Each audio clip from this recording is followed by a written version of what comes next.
So hello and welcome once again to New Junction. Today you join myself and Lulu here at the layout where we continue with the station progress and I get about tidying up.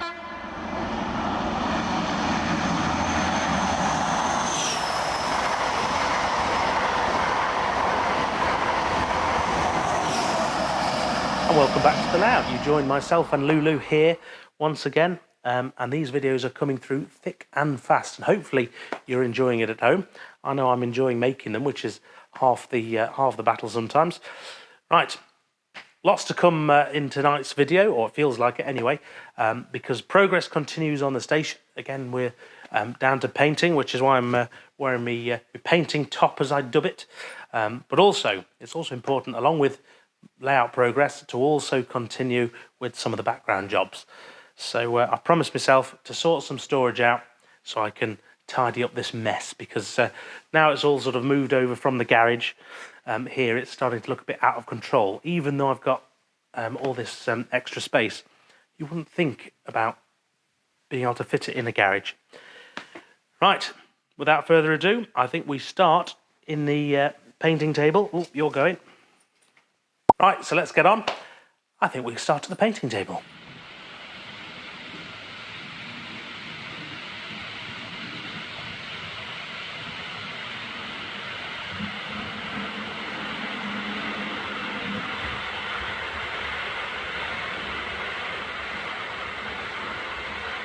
So you join me once again here on the painting table that I've dubbed. It's becoming rather official recently because that's all I'm doing.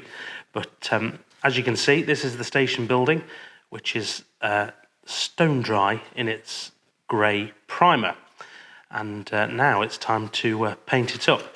So what I've done is, as part of the kit, I have removed the floor. Now the instructions say don't glue it in when you build the actual kit, which I haven't done. And I've given this a layer of primer because I am going to paint this in a concrete colour. So you remember the concrete from the station platform in the other episode, this one, which was from the ammo range. This came from the platform kit from Rail Stuff. And today I'll be dipping into the station building kit as well to actually paint up the bricks. Again, both available from Rail Stuff. Now, Thirsk Station, although quite small, is quite a fun build because there's lots of blocks of different colours, so this should be quite a satisfying build. So, or paint, I should say. So you've got things like the floor is concrete, which I'll paint up in one colour. Now you've got all the brickwork, which is obviously brick coloured. Then you've got nice white facades and window frames, and sort of rather dark blue doors, and of course the roof section, which is currently outside, currently having its white paint, which I've just sprayed on. It's drying in the sun, but of course all the frames on the roof are blue as well. So this should come up quite nicely, and of course I've still got some bits to dig out of the kit. So the window frames, the seating, the window frames are white, the seating which goes here is blue. Yeah, easily painted up, but it should look quite nice. So let's get on. The first thing I'm going to do is actually tape off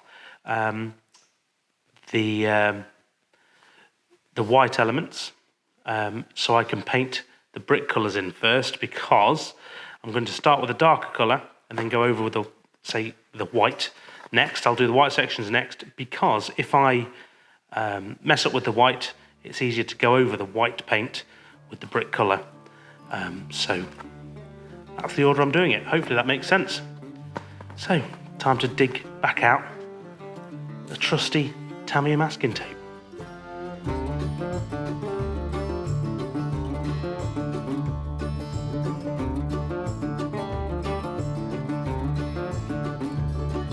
I've taped up all the areas which I think I will probably make a mistake, just to cover some bases.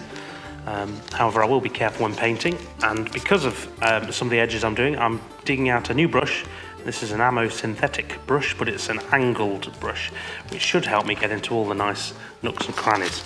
So I'll crack this open and we'll get on with some paint. Now, talking of paint, I have gone through the various brick colours, and believe me, there are quite a few in this ammo brick building paint kit, which is quite nice.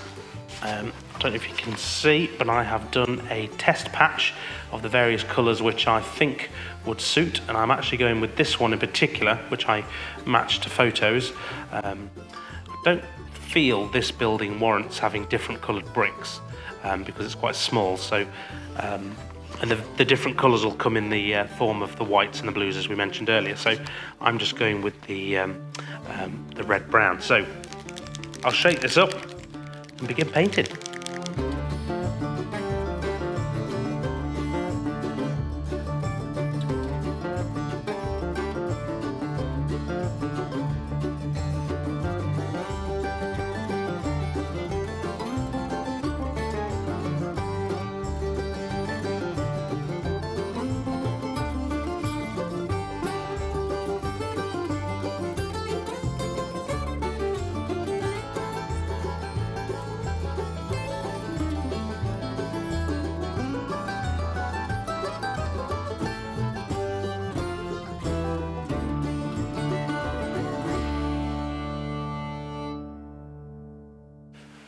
And there we go. As you can see, all of the brick bits on the external walls have been coloured in. And I have to say that was quite satisfying to do that. So I'm going to let this dry off and then I'll go over any bits I've missed once it's dried and see if it needs another coat. But otherwise, I'm going to then get on with the white sections. It's also worth noting as well, obviously I've not done any of the interior walls. Now, as I'm sat here filming this, I've not got my pictures in front of me of the interior, but I have a feeling that they're white bricks or cream sort of tiles, but I'm going to confirm that before continuing. So you'll probably see another section on this in a minute where I'm painted, or the inside is then painted, but I'll keep you in the loop.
As you can see, the white bits have been coloured in. I've done 2 coats so far, and obviously it's wet, so it's still drying, and we'll see how the white looks.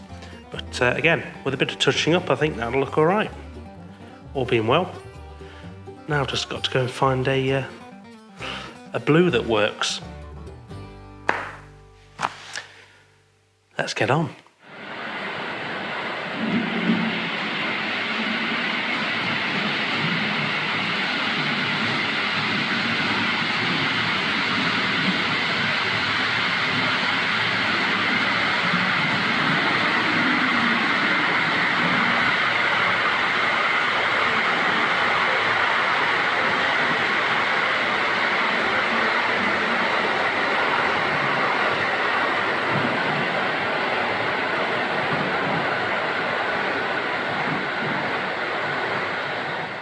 Right, so now the building is dry, and yes, some bits were indeed white on the inside and some bits were brick on the inside.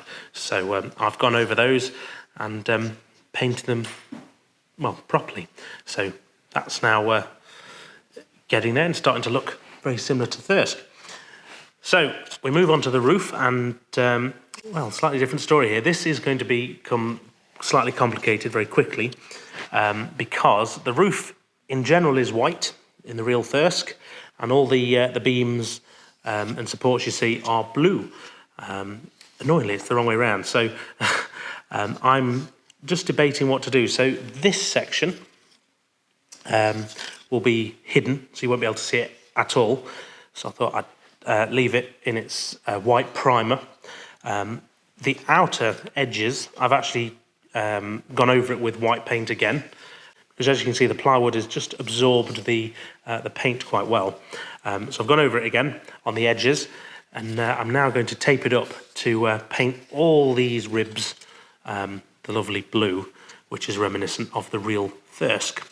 I've also then got to tackle, not dropping it, I've got to tackle all the window frames. So there's several stages of window frame that go in. I think you've got inners and outers, and then you've got to put the glazing in and stuff like that. But again, I'm going to make life easy for myself. I'm actually going to paint them, so they've already been primed, but I'm going to paint them before I stick them in the model or in the roof. So yeah, as you can see, it's going okay, and it's just becoming one of those kits which is there's nicely enough to do. I think it's not difficult at all in that sense, but it's just puzzling enough that it's keeping my interest. So yeah, I'm going to get on with this. It's not particularly worth filming too much, but I'll get on with this, and well, I'll take you to see what I've been doing back on the layout. Hello, Pudding. Oh, you're going to be in the video. You're going to be in the video. Sit down. Sit down. You helping? So, as you can see, I have been to the local woodyard, and one with a saw, because I have had some 8x4 12mm hardwood ply cut down to fit in the spaces underneath the main layout. Now, I did this on the original New Junction, and believe me, it was extremely useful, because it's so easy just to start piling stuff up under here in an unorganised space. But believe me, you get this going and you're laughing. And like the original New Junction, where I actually put a O-gauge loop in underneath the layout, the practical, or slightly less practical, things you can do with the extra space is quite incredible, really. But yeah, I've got lots of these things. So like everyone at home, we buy things over time, we get boxes. We need to keep the boxes safe and secure, because if there's ever a time where you want to, say, sell something or move something on, you want its box, but you don't just want it loose on the floor. So over time, I've been treating myself to these plastic baskets, which you normally find for a couple of quid down a car boot or something, and they make perfect loco boxes, or random boxes. And then, of course, you can store all the stuff underneath. So an extremely simple solution. But no, it's nice to be able to finally have somewhere to put all that mess we saw at the beginning underneath the layout. Right, so that's enough of me talking about shelving. Hopefully the paint is drying and we've got a bit further on with the station building. Right, so some of you have been asking, where's Lulu been? Because she's normally dotted around the layout, and you can normally just about spot her or hear her in a video, because she's normally in a bed tucked underneath the layout here every time I'm here.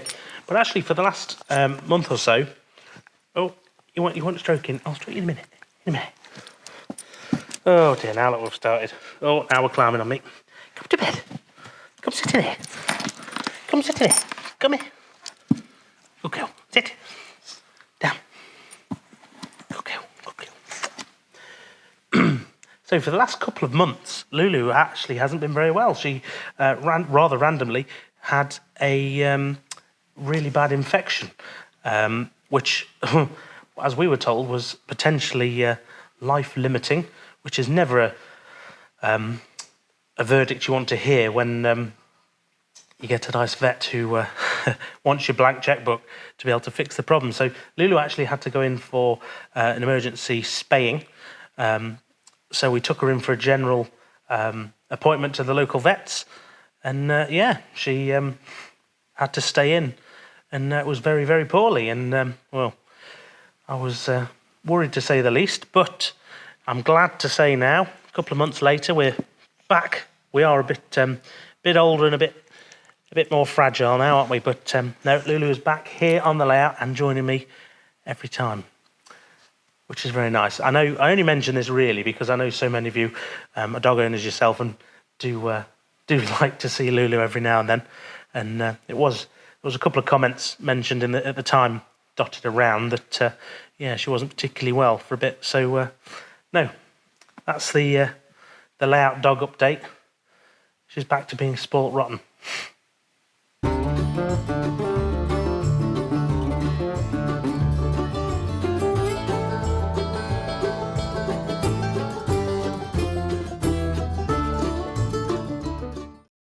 So as you can see by the accumulation of stuff, we're getting into a proper project now.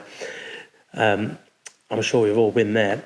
Right, one of the next tasks, as you can see, I have masked off the ribs on the roof here because they're going to be painted blue, and I'm going to be using the Humbrol acrylic blue. I've got it. Now, I know what you're thinking. Before I stuck it down, I should have painted these blue. Now, you're probably correct in that assumption, but the first time I built the kit, I could, if this doesn't work particularly well, go back and, just acquire another roof and do it again. However, I think with the nice angle brushes, this will be rather simple. So, he says, if not a pain. So what I'm going to do is just give it a test on this side first and see how I get on.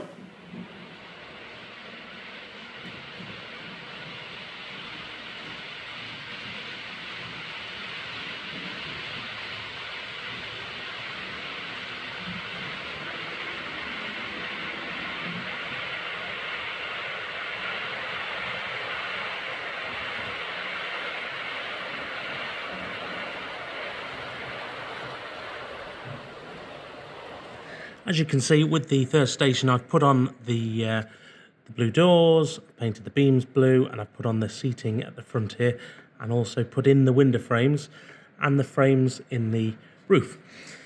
Now, I need a few bits now. I need some glue and glaze to put the glazing in. I need some glue spray to put the roof tiles in. That's another job.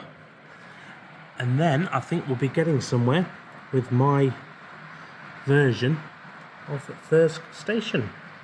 So, as ever, it's a big thank you to rail-stuff.com for sourcing me some of the bits, which you'll find on their website. I'll put a link in the description below. Now, that is a non-affiliate link, but there we are. They helped me out, so worth a plug.